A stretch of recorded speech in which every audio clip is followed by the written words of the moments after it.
Bonjour à tous et bienvenue pour le premier épisode des Flash Info de Zach et Zach. Vos deux journalistes préférés au ton décalé.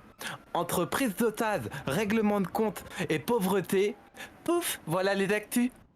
Et on commence donc avec cette prise d'otage de Zinzin par un fou dans un tunnel près du Mont Siliade, bloquant ainsi le réseau ferroviaire.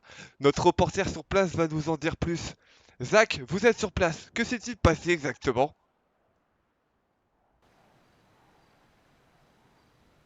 C'est bon, ça tourne. Ah oui, je suis bien sur les lieux de la prise d'otage. Ici, on a un fou qui a pris en otage donc 3 citoyens, dont un policier. Et la police est déjà sur le coup. Ils sont passés à l'action. Il y a eu un essence de tir.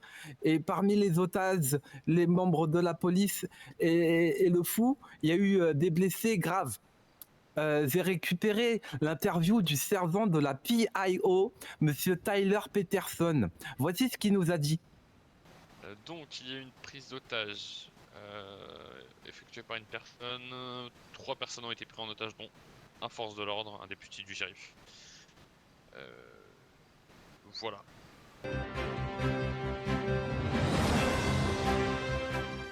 On leur souhaite un super bon rétablissement. À Los Santos, les quartiers pauvres sont de plus en plus à galère et on les laisse tomber. Nous, on a pu le constater avec l'abandon du quartier d'El Boulot. Un reportage poignant, signé Zach et Zach. Alors, en direct, Zach Reporter avec Monsieur Rapido. Rapido, Bien le bonjour. bonjour. Vous m'avez parlé de votre quartier et de la Ouais, défavorisation géographique de votre quartier. Est-ce que vous pouvez m'en exactement. dire un petit peu plus, s'il vous plaît? Bien évidemment. Alors ici, on se trouve situé à El Burro, donc pour ceux qui connaissent. Et on aimerait parler un peu de ce qui se passe.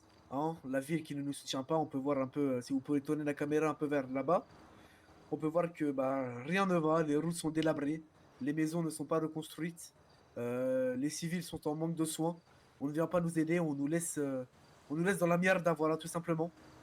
Tout ça parce qu'on a moins d'argent que certaines personnes. Et je trouve ça inadmissible. Vous êtes en train de dire que la police laisse complètement à l'abandon ce quartier de El Boulot. Pas que la police, le gouvernement en fait. Tout Vous simplement. êtes en train de me dire que les urgences ne viennent pas? Oui, exactement, les urgences ne viennent jamais, ils nous laissent. Des paroles très fortes en direct du quartier d'El Boulot. Lors de la visite de leur quartier, l'un de nos deux guides s'est malencontreusement cassé la cheville sur les routes déplorables. Très bien, alors nous nous trouvons juste à côté du quartier et qu'est-ce que nous trouvons ici? Des gisements de pétrole. Est-ce que cela influe à votre vie au quotidien, messieurs? Et bien évidemment, cela influe notre vie quotidiennement. Et ça en devient vraiment invivable. En effet, de la pollution chaque jour. Et en plus de la pollution, du bruit.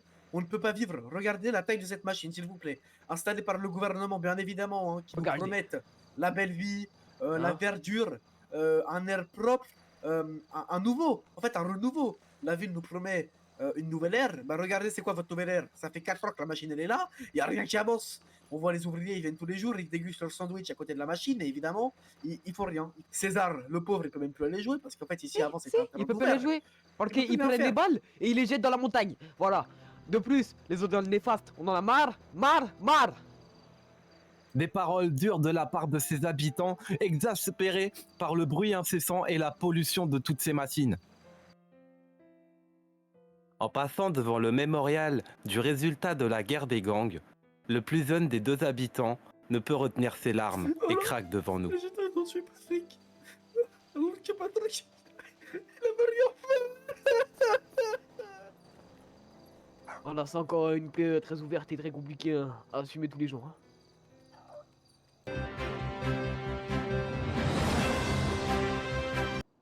Des images qui brisent le cœur. Dernière news de ce programme, une ceinture explosive sur un policier. Notre reporter préféré était encore une fois sur place. Est-ce que vous pouvez confirmer donc que un groupe de malfaiteurs aurait enlevé un policier, c'est bien ça?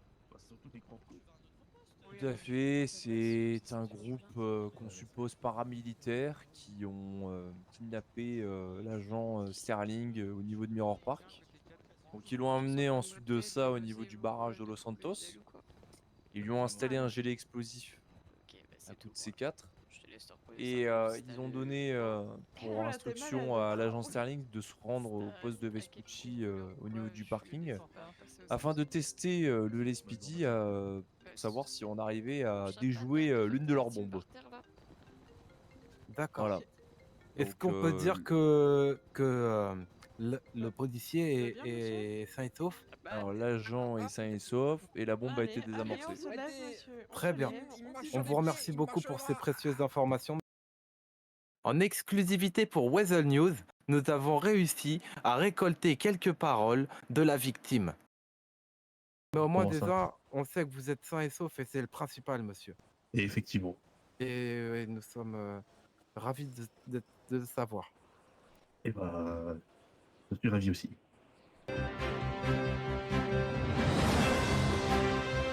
Et c'est tout pour aujourd'hui. Merci de nous avoir suivis. N'hésitez pas à partager sur vos réseaux et dites-nous si on a eu un maximum de drip aujourd'hui.